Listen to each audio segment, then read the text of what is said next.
আমি রান্না করছি। দেখো এখানে বড় বড় বাটা মাছ নিয়ে নিয়েছি। বাটা মাছের ঝাল করব। বড় মাছ বলে আমি 2 পিস করে নিয়েছি।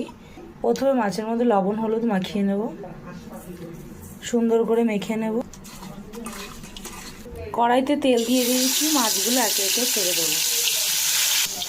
মাছটা এক পাশ ভাজা হয়ে গেছে, উল্টে দেবো। বাটা মাছের ঝাল করার জন্য আমি এখানে শুকনো লঙ্কা, কাঁচা লঙ্কা, আদা নিয়ে নিয়েছি, পেস্ট করে নেব।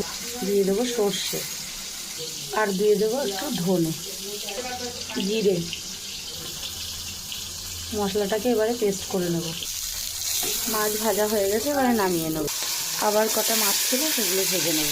মাছগুলো সব ভাজা হয়ে গেছে। এবারে আমি ফোড়নে দিয়ে দেবো জিরে, তারপরে দেবো পেঁয়াজ কুচি।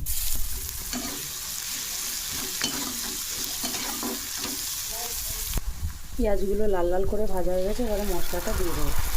এবারে দিয়ে দেবো লবণ, পরিমাণ মতন লবণ, হলুদ। মশলাটা কষাবো। এবারে দিয়ে দেবো ভাজা শুকনো লঙ্কার গুঁড়ো। মশলাটা প্রায় কষানো হয়ে গেছে, তেলটাও ছেড়ে দিয়েছে। এবারে দিয়ে দেবো পরিমাণ মতন জল। ঝোলটা ফুটে গেছে, এবারে আমি মাছগুলো দিয়ে দেবো।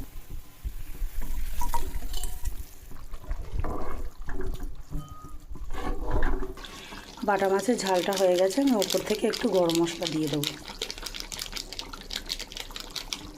রান্নাটা আমার কমপ্লিট হয়ে গেছে, এবারে নামিয়ে নেব। দেখো আমার এদিকে বাটা মাছের ঝালটা হয়ে গেছে। তো কে কে বাটা মাছ খেতে পছন্দ করো না, বাড়িতে এরকমভাবে ঝাল করে খাবে, দেখবে মনেই হবে না যে তুমি বাটা মাছ খাচ্ছ। তো আমার রান্নাটা কেমন লাগলো সবাই কমেন্ট করে জানিও।